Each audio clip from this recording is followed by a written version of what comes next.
नमस्कार दोस्तों। आज हम भारत के संविधान संशोधन के बारे में कुछ विस्तार से महत्वपूर्ण जानकारी देखेंगे। सबसे पहले तो हम देखते हैं संविधान संशोधन। संविधान संशोधन की प्रक्रिया भाग 20 के अंतर्गत आती है और यह अनुच्छेद 368 में है। भाग 20 के अनुच्छेद 368 में संसद को संविधान संशोधन करने की शक्तियाँ प्रदान की जाती हैं। संविधान संशोधन के तहत संसद में नए उपबंध को जोड़कर या हटाकर या बदलाव किया जा सकता है। संविधान संशोधन की प्रक्रिया साउथ अफ्रीका से ली गई है। पहला संविधान संशोधन वर्ष 1951 में हुआ था, जिसमें 9वीं अनुसूची जोड़ी गई थी। आगे देखते हैं संविधान संशोधन। मूल संविधान में 8 अनुसूचियां थी, जो अभी वर्तमान में 12 अनुसूचियां हो गई है। इसमें 4 नई अनुसूचियां जोड़ी गई हैं, जो चारों अलग अलग संविधान संशोधन के द्वारा जोड़ी गई है। 9वीं अनुसूची पहले संविधान संशोधन के द्वारा 1951 में जोड़ी गई थी। 9वीं अनुसूची भूमि सुधार अधिनियम से संबंधित है। दूसरी 10वीं अनुसूची 52वें संविधान संशोधन 1985 के द्वारा 10वीं अनुसूची जोड़ी गई थी। इसमें दल बदल विरोधी कानून लागू किया गया था, जिससे कि कोई स्थायी सरकार बन सके, कोई भी नेता अपनी पार्टी छोड़कर दूसरी पार्टी में सम्मिलित ना हो सके। अब देखते हैं 11वीं अनुसूची। 11वीं अनुसूची 73वें संविधान संशोधन 1992-93 के अंतर्गत 11वीं अनुसूची जोड़ी गई थी। 11वीं अनुसूची पंचायती राज से संबंधित है। अगला देखते हैं 74वां संविधान संशोधन 1992-93। 73वां और 74वां संविधान संशोधन एक ही वर्ष में हुए थे। इसमें 12वीं अनुसूची जोड़ी गई थी, जो कि नगर पालिका से संबंधित है। आगे देखते हैं अब राज्य एवं केंद्र शासित प्रदेशों का गठन किस संविधान संशोधन के अंतर्गत हुआ, अब वो देखते हैं। 7वां संविधान संशोधन 1956। इसमें भाषा के आधार पर 14 राज्य एवं 6 केंद्र शासित प्रदेशों का पुनर्गठन हुआ था। इससे पहले भारत के राज्य एवं केंद्र शासित प्रदेशों को 4 भागों में क, ख, ग और घ में बांटा गया था। मूल संविधान में 22 राज्य और 5 केंद्र शासित प्रदेश थे। 10वां संविधान संशोधन 1961 के अंतर्गत केंद्र शासित प्रदेश दादर एवं नगर हवेली का गठन किया गया था। इससे पहले दादर एवं नगर हवेली पुर्तगालियों के अंतर्गत आता था। 7वें संविधान संशोधन में 14 नए भाषाई आधार पर राज्य एवं 6 केंद्र शासित प्रदेशों का पुनर्गठन किया गया था, और यह फजल अली कमीशन से संबंधित है। फजल अली कमीशन। अब आगे देखते हैं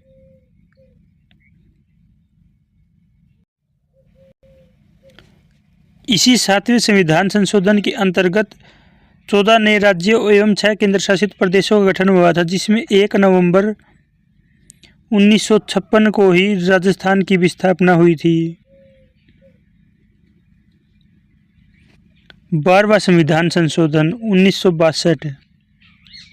गोवा एवं दमन दीव को केंद्र शासित प्रदेशों का दर्जा दिया गया था। 13वां संविधान संशोधन 1962 में हुआ, जिसमें नागालैंड को राज्य का दर्जा मिला था। यह दर्जा 30 नवंबर 1963 को नागालैंड को राज्य का दर्जा मिला था। 14वां संविधान संशोधन।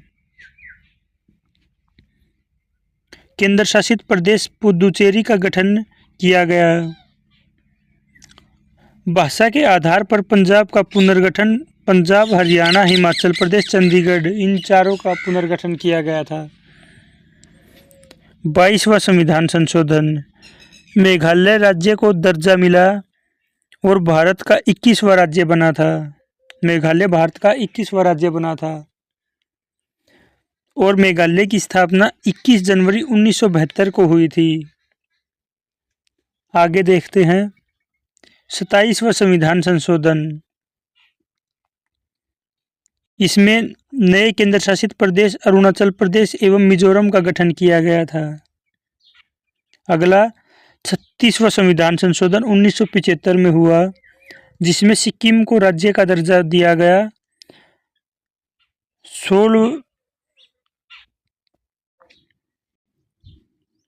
16 मई 1975 को सिक्किम भारत का 22वां राज्य बना था।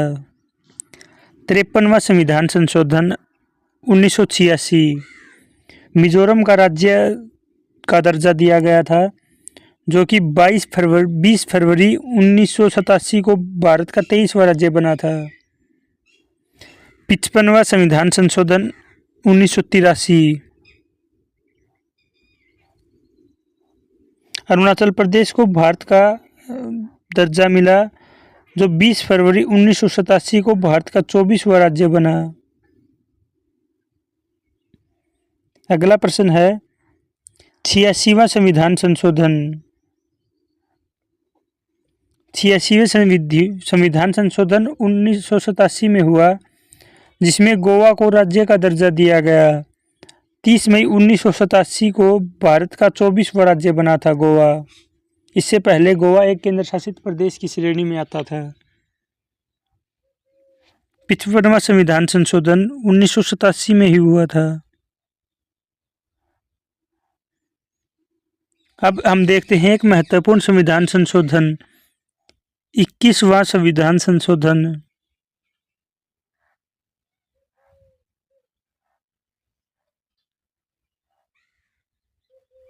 21वां संविधान संशोधन 1967 में हुआ, जिसके अंतर्गत भारत के भाषाओं में 15वीं भाषा सिंधी भाषा को जोड़ा गया था।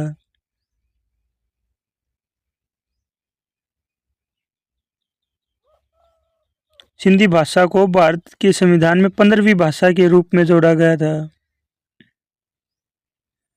उससे पहले भारत के मूल संविधान में मात्र 14 भाषा हुआ करती थी और वर्तमान में 22 भाषा हैं।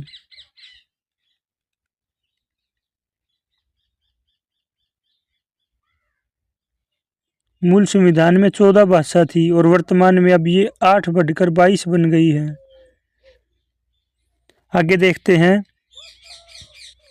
अनुच्छेद 343 क।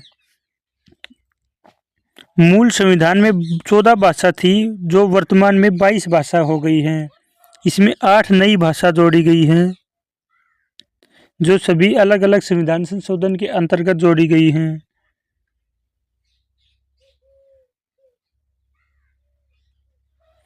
तो 21वां संविधान संशोधन अधिनियम 1967 जो हमने पीछे किया था अभी, जिसमें सिंधी भाषा को भारत के संविधान में 15वीं भाषा के रूप में जोड़ा गया था। अगला है 71वां संविधान संशोधन 1993, जिसमें 3 भाषाओं को भारत के संविधान में जोड़ा गया था। नेपाली, मणिपुरी, कोंकणी। नेपाली 16वीं, मणिपुरी 17वीं और कोंकणी 18वीं भाषा के रूप में जोड़ी गई थी। इसकी एक शॉर्ट ट्रिक है नमक। न फॉर नेपाली, मैं फॉर मणिपुरी, कै फॉर कोंकणी। कोंकणी भाषा गोवा के आसपास के क्षेत्र कोंकण क्षेत्र में बोली जाती है। अगला संविधान संशोधन है 92वां संविधान संशोधन 2003, जिसके अंतर्गत 4 भाषाओं को जोड़ा गया था। बोडो 19वीं भाषा, डोगरी 20वीं भाषा, मैथिली 21वीं भाषा और संथाली 22वीं भाषा के रूप में जोड़ी गई थी। अगर हमसे कोई पूछे कि भारत की सबसे नई भाषा के रूप में किसे जोड़ा गया था, तो वो है संथाली भाषा को भारत के संविधान में 22वीं भाषा के रूप में जोड़ा गया था। अब आगे देखते हैं 42वां संविधान संशोधन। 42वां संविधान संशोधन सबसे महत्वपूर्ण संविधान संशोधन है। इसे लघु संविधान भी कहा जाता है। 42वां संविधान संशोधन 1976 को हुआ था, जिसे हम लघु संविधान भी कहते हैं। 42वें संविधान संशोधन में भारत के संविधान की प्रस्तावना में संशोधन किया गया था, जो प्रस्तावना में पहला और एकमात्र संशोधन था, जिसमें प्रस्तावना में 3 नए शब्द जोड़े गए थे, जो पंथनिरपेक्ष, समाजवाद और अखंडता हैं। इसमें लगभग 59 नए प्रावधान जोड़े गए थे।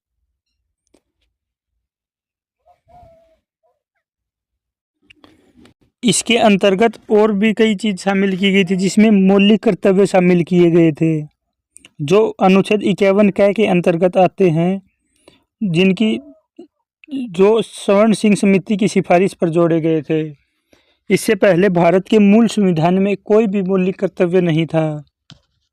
अगला, राष्ट्रपति कैबिनेट की सलाह को एक बार में पुनः विचार के लिए नहीं लौटा सकता है। अगला है, लोकसभा तथा विधानसभाओं का कार्यकाल 5 वर्ष से 6 वर्ष कर दिया गया था। राष्ट्रपति शासन 6 महीने से बढ़कर 1 वर्ष कर दिया गया था। और इसमें एक महत्वपूर्ण चीज और है कि इसमें एक केशवानंद भारती केस था, जो 24 अप्रैल 1973 को जिसकी सुनवाई हुई थी। इसमें 13 जजों की बेंच बैठी थी, जिसमें 7 ने तो पक्ष में थे और 6 विपक्ष में थे। इसमें यह कहा गया था कि प्रस्तावना संविधान का अंग है और इसमें संशोधन किया जा सकता है।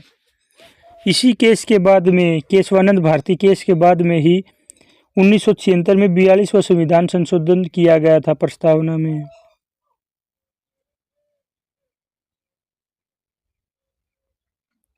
केशवानंद भारती केस।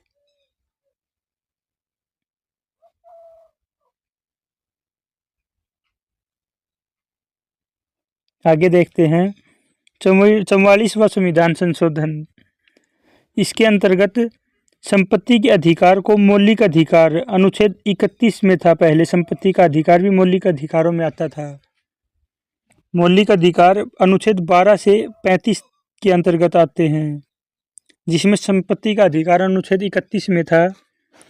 संपत्ति के अधिकार से मौलिक अधिकार से हटाकर अनुच्छेद 300A के अंतर्गत विधिक अधिकार के रूप में शामिल किया गया था। अगला है, केवल राष्ट्रपति लिखित सिफारिश पर ही आपातकाल घोषित कर सकता है। 44वें संविधान संशोधन में ही इसको भी जोड़ा गया था। अगला है, राष्ट्रपति कैबिनेट की सलाह को एक बार पुनः विचार के लिए लौटा सकते हैं।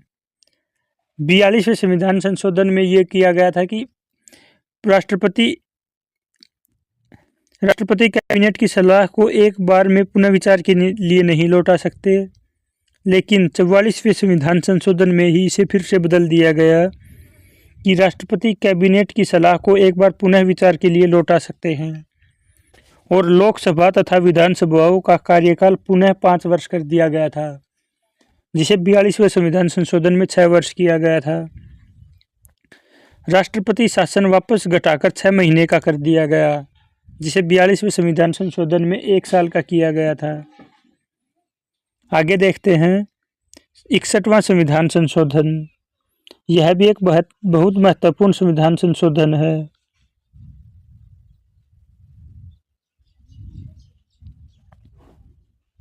यह आर्टिकल 326 के अंतर्गत आता है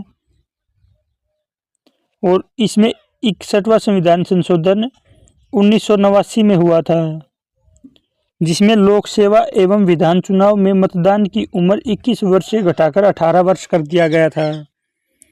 इसके लिए आर्टिकल 326 में संशोधन किया गया था और भारतीय निर्वाचन आयोग आर्टिकल नंबर 324 में आता है। Election commission of India. अगला संविधान संशोधन है 86वां संविधान संशोधन। इसमें यह भी एक बहुत महत्वपूर्ण संविधान संशोधन है, जिसमें आर्टिकल 21 कै 45 कै से हटाकर 21 कै में लाया गया था शिक्षा का प्रावधान। यह शिक्षा से संबंधित है, जिसमें 6 वर्ष से 14 वर्ष के बच्चों को निःशुल्क शिक्षा प्रदान करने के लिए आर्टिकल 45 से हटाकर आर्टिकल 21 कै में लाया गया था शिक्षा के अधिकार को। यह संविधान संशोधन 2002 में किया गया था। आगे देखते हैं 96वां संविधान संशोधन 2011। यह 2011 में हुआ था और इसमें उड़िया शब्द को उड़िया शब्द से प्रतिस्थापित किया गया था। अगला है 100वां संविधान संशोधन 2015। इसमें भारत बांग्लादेश के बीच में भूमि समझौता हुआ। जो भारत और बांग्लादेश के बीच में कई वर्षों से विवाद चला आ रहा था, जिसको 100वें संविधान संशोधन 2015 के अंतर्गत समझौता किया गया। 101वां संविधान संशोधन 2017। 101वें संविधान संशोधन के अंतर्गत 1 जुलाई 2017 को भारत में जीएसटी लागू की गई, good and service tax. GST लागू करने वाला प्रथम राज्य असम, बिहार और झारखंड थे। अगला है 102वां संविधान संशोधन 2018। इसमें SC/ST आयोग को जोड़ा गया था, जिसमें national commission for backward class का गठन किया गया और एक नया अनुच्छेद 338 का भाग बी जोड़ा गया था। अगला है 103वां संविधान संशोधन 2019। यह सामान्य श्रेणी की आर्थिक रूप से पिछड़े लोगों को सरकारी नौकरियों तथा शिक्षा में 10% आरक्षण देने का संवैधानिक प्रावधान किया गया था, जिसे 2019 में मंजूरी दी गई थी। 103वां संविधान संशोधन EWS से संबंधित है। इसमें आर्थिक रूप से कमजोर किसी वर्ग के उत्थान के लिए विशेष प्रावधान है। EWS को 10% कोटा दिया गया था।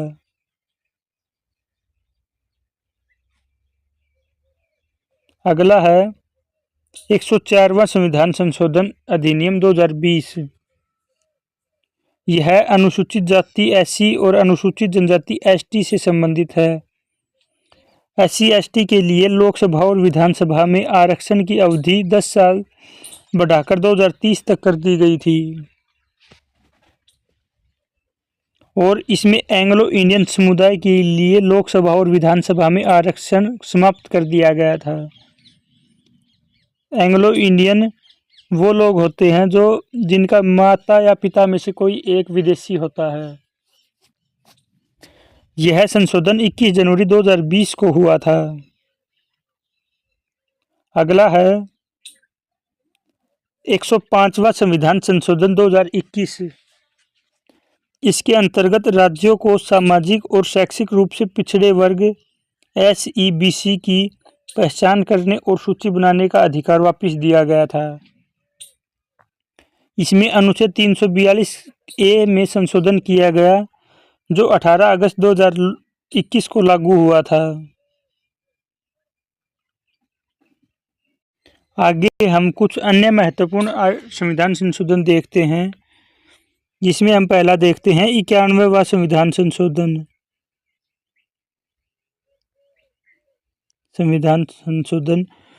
2003, जिसके अंतर्गत मंत्रिमंडल विस्तार के बारे में कहा गया था कि लोकसभा की कुल जनसंख्या का 15% मंत्रिपरिषद होगा। लोकसभा या विधानसभा में कहीं पर भी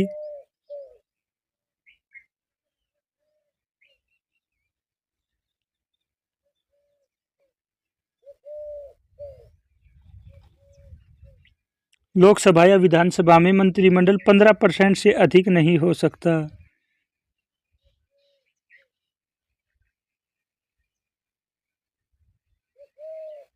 15% से अधिक नहीं हो सकता। और केवल दिल्ली में यह 10% पर सीमित है।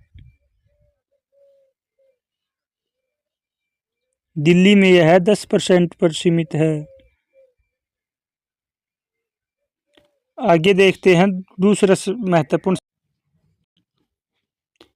99वां संविधान संशोधन। यह आपको कमेंट बॉक्स में बताना है कि 99वां संविधान संशोधन किस चीज़ से संबंधित है। और आज की वीडियो कैसी लगी कमेंट बॉक्स में ज़रूर बताना। धन्यवाद।